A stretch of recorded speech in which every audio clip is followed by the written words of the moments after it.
first issue was that Ashwin was an independent contractor to Supersport.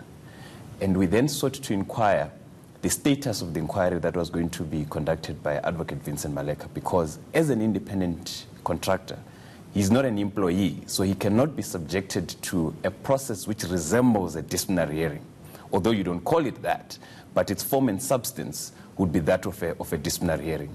So we sought to understand what the status of that inquiry would be. The second issue was the issue of process. How was he going to conduct this investigation? And he indicated that he was going to have discussions with people that he considered relevant for his investigations, but those discussions would happen in silo.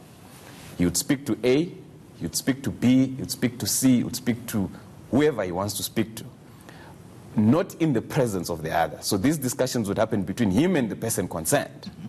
And that's, I can see you're smiling, that's inherently problematic, because one, we don't know what is said, there's no opportunity to cross-examine, there's no opportunity to test the evidence that he's receiving. And he uses that evidence to arrive at certain conclusions.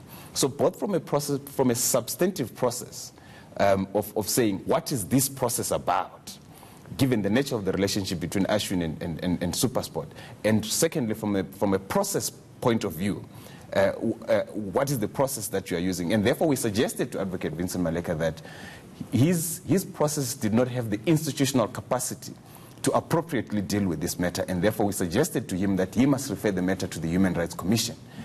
At the material time, that suggestion was in fact scorned upon. And when the report came out, suddenly that recommendation finds itself back in Advocate Vincent Maleka's report, that the matter must be referred to the Human Rights Commission.